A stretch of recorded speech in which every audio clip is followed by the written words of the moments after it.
Carl Gustav Jung foi um psiquiatra e psicanalista suíço que fundou o campo da psicologia analítica. Ele estava muito interessado no funcionamento interno de uma pessoa, de sua personalidade, desejos, o que é consciente para ela e o que não é. Ele chamou o centro da nossa consciência de o ego, ou ele regula tudo o que temos consciência e decide como e sobre o que agir. Jung dividiu o inconsciente em duas camadas, inconsciência pessoal e inconsciência coletiva. A primeira é tudo o que é parte de você como indivíduo, mas do qual você não tem consciência ou mesmo nega. Isso incluirá emoções, desejos, memórias, sentimentos e muito mais ocultos ou desconhecidos. O inconsciente coletivo abrange aqueles sentimentos, pensamentos e instintos inconscientes que todas as pessoas como um grupo têm ou tiveram no passado. Eles são as coisas universalmente herdadas pelos humanos. Jung acreditava que todos os seres humanos compartilham certos traços ou afinidades, e eles podem ser descritos como arquétipos. Os arquétipos fazem parte da nossa história coletiva desde muito antes de Jung, e são comumente encontrados na mitologia, contos de fadas ou histórias religiosas. Jung acreditava que trazer seu inconsciente para a sua própria mente consciente é uma receita infalível para se tornar o melhor ser humano que você pode ser, ou como o Dr. Jung diria, uma pessoa superior, e no vídeo de hoje vamos mostrar 7 maneiras de se tornar uma pessoa superior, de acordo com a filosofia de Carl Jung. Expresse-se criativamente. Jung diz, e sem essa brincadeira com a fantasia, nenhuma obra criativa jamais nasceu. A dívida que temos com o jogo da imaginação é incalculável. Jung acreditava que a arte que um indivíduo faz abriga partes de seu inconsciente dentro de cada peça. Ao fazer arte, nossos estados e situações interiores influenciam inconscientemente o que fazemos e a maneira como fazemos.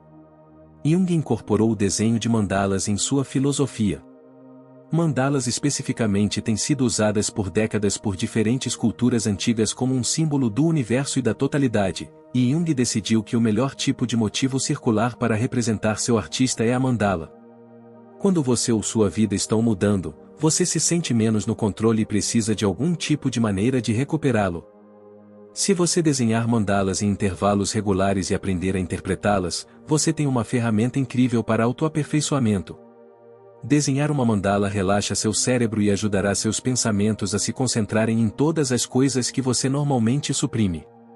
Além disso, os tipos de linhas que você desenha e as cores que você escolhe podem lhe dizer coisas sobre você. Você usa formas redondas e suaves ou linhas duras? Cores frias ou quentes? E o que você acha que isso reflete?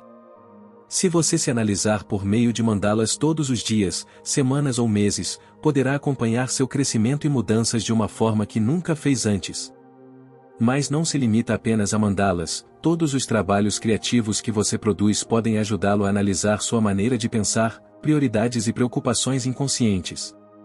Todos esses insights podem ajudá-lo a se conhecer e melhorar, e, portanto, se tornar uma pessoa superior. Esteja consciente de suas performances. De acordo com Jung, a persona é um sistema complicado de relações entre a consciência individual e a sociedade, apropriadamente um tipo de máscara, projetada por um lado para causar uma impressão definitiva nos outros, e por outro, para ocultar a verdadeira natureza do indivíduo. Uma das maiores coisas que o impedem de ser a pessoa superior em uma sala é o fato de que você provavelmente se ajusta excessivamente às outras pessoas nela. Conscientemente ou não, a maioria das pessoas apresenta uma versão falsa de si mesmas, de uma forma ou de outra, sempre que estão em situações sociais. Por exemplo, eles riem de piadas sem graça, concordam com declarações que eles realmente não apoiam, ou mentem sobre seu próprio bem-estar para o conforto dos outros. É quase uma performance, como se você estivesse usando uma máscara sobre seu eu real, e Carl Jung chamou isso de persona.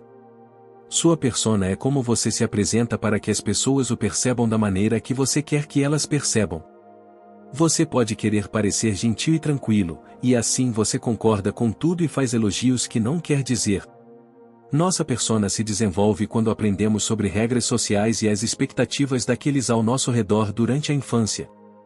Alguém que cresceu em uma casa onde compartilhar sua própria opinião era visto como discussão e seria punido, provavelmente desenvolveu uma persona que tende a evitar conflitos e concorda com a opinião mais popular. Em contraste, alguém que cresceu em uma casa que via as emoções como fraqueza provavelmente desenvolveu uma persona que é dura e insensível.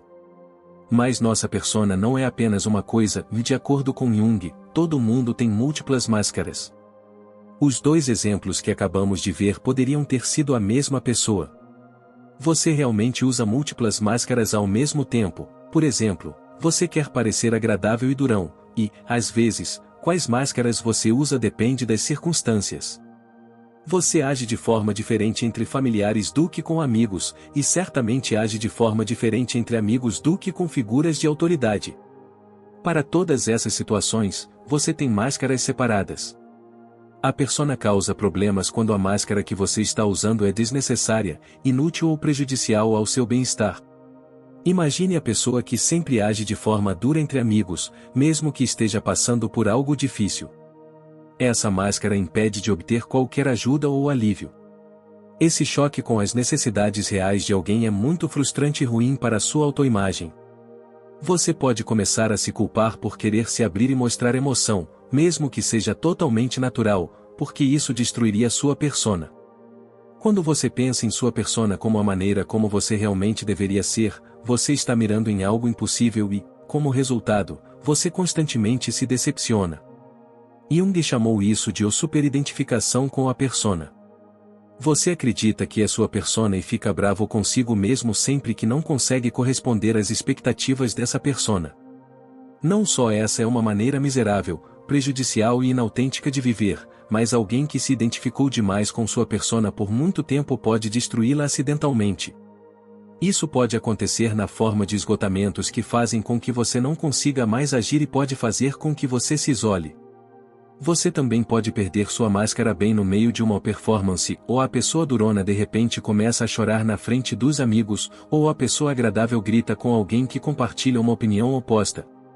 No entanto, Jung também não acreditava que deveríamos nos livrar de nossas máscaras completamente. Em vez disso, elas são absolutamente necessárias para nossa existência social. Por exemplo, não demonstrar emoções na frente do seu chefe provavelmente é o melhor, ou chorar no escritório dele definitivamente será visto como pouco profissional, especialmente se acontecer com frequência, e provavelmente não é melhor compartilhar detalhes muito pessoais e íntimos ou traumáticos sobre sua vida no local de trabalho.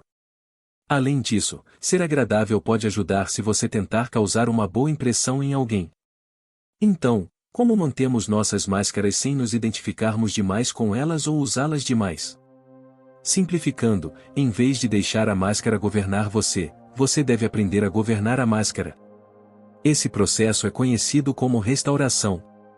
Por restauração, Jung quer dizer desenvolver uma persona flexível que não colide com o verdadeiro eu, mas que, em vez disso, ajude o verdadeiro eu a navegar pela sociedade. A persona restaurada deve ser uma persona da qual se tem consciência, não uma que se manifesta inconscientemente ou é vista como seu ou verdadeiro eu. Em outras palavras, você deve saber quando está colocando a máscara e por quê. Em vez de esconder automaticamente suas emoções, você deve se perguntar caso a caso: o que seria mais benéfico para mim agora? Compartilhar suas emoções com amigos próximos pode aliviar você, enquanto fazer isso com seu chefe pode ser uma má jogada. Ao estar consciente de seu desempenho, você pode escolher integrar seu verdadeiro eu a ele. Se seu verdadeiro eu é alguém que às vezes é emocional e às vezes desagradável, você pode escolher quando deixá-lo sair em vez de escondê-lo completamente. Pessoas superiores sabem exatamente quando agir de uma certa maneira, e você também pode. Para integrar seu eu autêntico em sua persona, no entanto, você deve conhecer seu eu autêntico. Identifique seu lado escuro nas palavras de Jung: todo mundo carrega uma sombra, e quanto menos ela é incorporada na vida consciente do indivíduo, mais negra e densa ela é. Uma das partes mais importantes da filosofia de Jung é conhecer seu eu sombra. Seu eu sombra consiste em todas as partes de si mesmo que você considera ruins, rejeita e reprime. Isso pode incluir problemas de raiva, pensamentos sombrios, tendências vergonhosas e até desejos sexuais. Em muitos casos, a sombra contém traços ou desejos que são rejeitados pela sociedade como um todo, e fomos ensinados desde muito cedo a esconder essas partes de nós mesmos. Você nega a existência delas e espera que, ao fazer isso, você as faça ir embora. No entanto, isso não funciona. Em vez disso, essas características estão lá, sempre estarão lá e às vezes mostram sua cara feia quando você menos espera.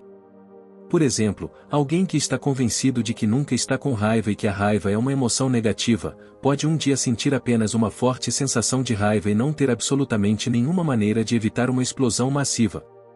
Para realmente aprender quem você é, você tem que conhecer sua sombra. Você tem que se tornar consciente do inconsciente. Para fazer isso, você deve regularmente dar um passo para trás e analisar seu próprio comportamento, pensamentos e sentimentos durante a vida diária. Isso pode ser feito por meio de diário ou meditação. Por que você se comportou da maneira que se comportou? Pareceu autêntico para você? Por que sim ou por que não? Qual foi seu primeiro impulso ou instinto em uma determinada situação?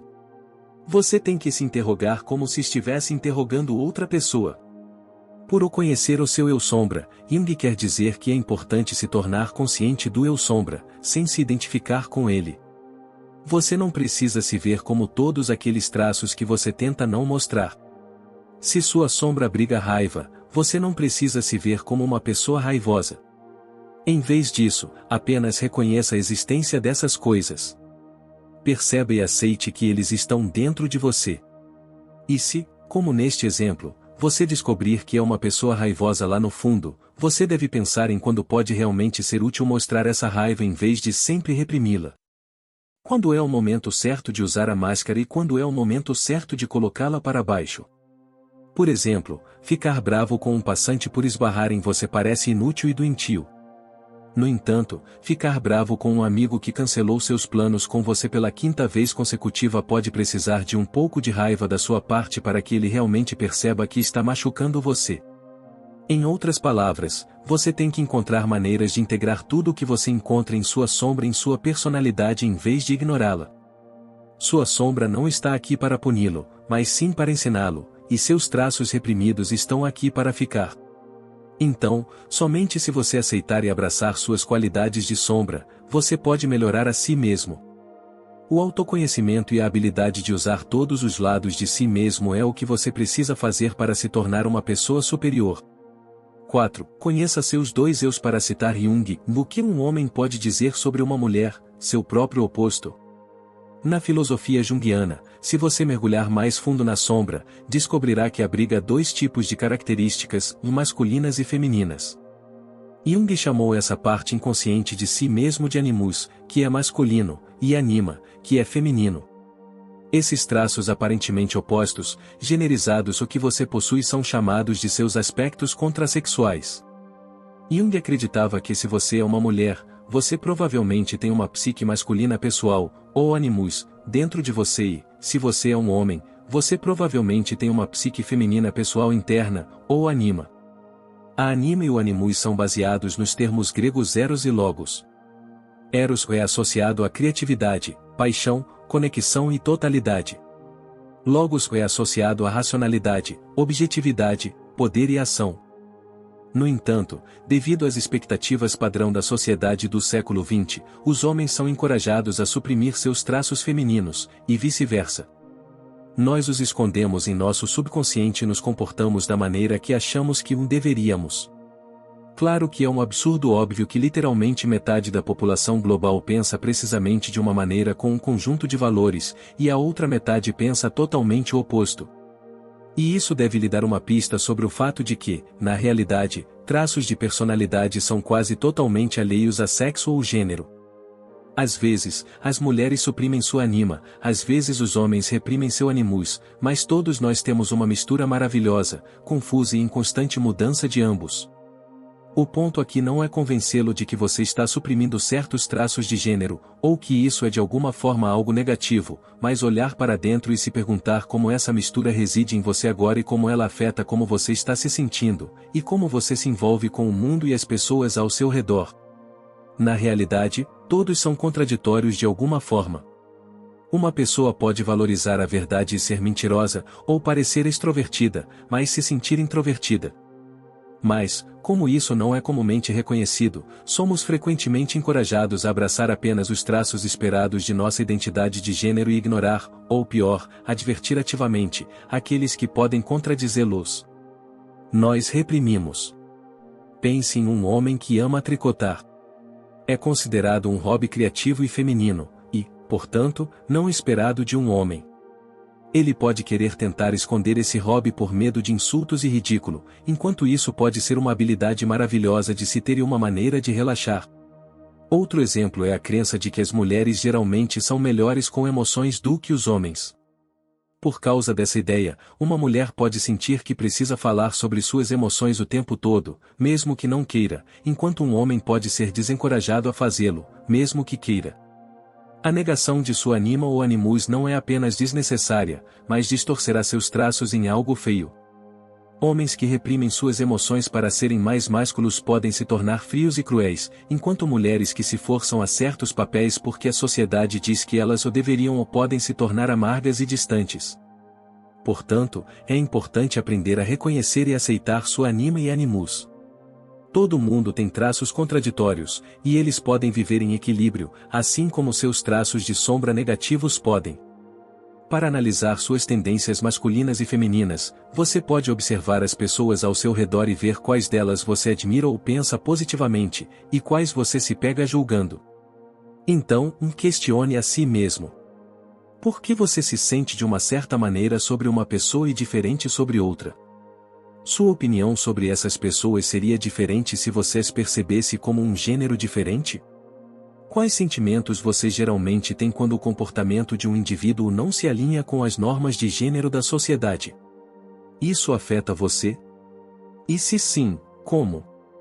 E por quê?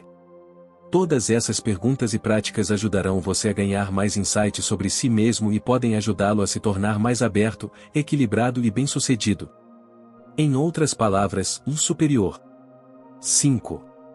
Olhe para os seus arquétipos. Jung nos diz: os arquétipos são como leitos de rios que secam quando a água os abandona, mas que podem ser encontrados novamente a qualquer momento.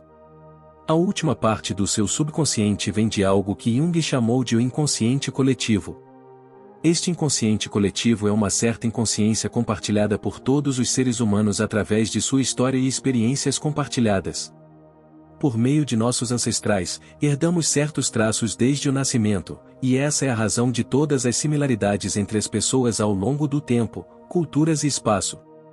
Elas são as tendências naturais da mente humana de ver o mundo ao seu redor de uma certa maneira e se comportar de uma certa maneira. Isso não significa que cada pessoa compartilhe exatamente os mesmos traços, mas sim que há uma coleção finita de traços, e todos têm alguns deles. Alguns exemplos de arquétipos que Jung descreve são o herói. O herói é um lutador corajoso que pensa que se trabalhar duro o suficiente, pode conseguir qualquer coisa. Eles são muito teimosos e acreditam muito em si mesmos, talvez até demais às vezes. O cuidador. Este arquétipo prioriza os outros sobre si mesmo, muitas vezes colocando as necessidades dos outros antes das suas. Eles tendem a dizer sim instintivamente, guiados por sua natureza atenciosa. O malandro. O malandro é um personagem brincalhão que busca diversão e prazer acima de tudo.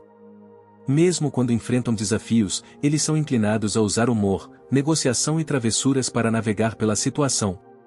Fazer pesquisas sobre os arquétipos junguianos e tentar determinar quais você mais vê em si mesmo pode lhe dizer muito sobre seu subconsciente. Quando você começa a pensar sobre quais arquétipos você se identifica, você vai se conhecer de uma forma inteiramente nova. Também pode ajudar com o trabalho de sombra, determinando a anima e o animus, e sua persona, porque cada arquétipo carrega traços positivos e negativos. Por exemplo, imagine alguém que faz parte do arquétipo o cuidador. Seus traços positivos consistem em sua gentileza e natureza prestativa, o que resulta em muitos amigos leais e boa reputação. No entanto, eles podem cuidar dos outros a ponto de negligenciar a si mesmos, ou até mesmo ficar amargos graças ao seu próprio desejo insaciável de ignorar suas próprias necessidades. Quando você descobre com quais arquétipos se identifica, você conhecerá alguns dos seus pontos fortes e fracos, e saberá melhor como equilibrá-los. 6. Explore a si mesmo. Jung escreveu uma vez: o privilégio de uma vida é se tornar quem você realmente é. Outra parte do nosso funcionamento interno é o que Jung chamou de o self. Se você se imaginar como um círculo, ou mandala, como Jung adorava usar, o meio do mandala é o ego, que é a parte consciente de você, e ao redor dele está o self. O self pode ser representado por uma mandala inteira, ele contém cada canto e fenda da sua mente, o consciente, o inconsciente e tudo o que há entre eles. Como o centro, o ego é apenas uma pequena parte do self.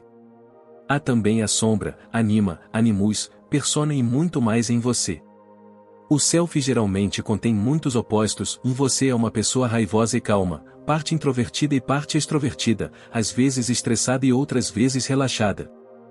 Quando o self está em equilíbrio, todas as partes de você têm a chance de brilhar quando é mais útil. Ele contém tudo o que somos, tudo o que já fomos e tudo o que podemos ser. O self é algo tão vasto que pode ser explorado por toda a sua vida e você sempre encontrará algo novo. Sua busca por si mesmo nunca acaba.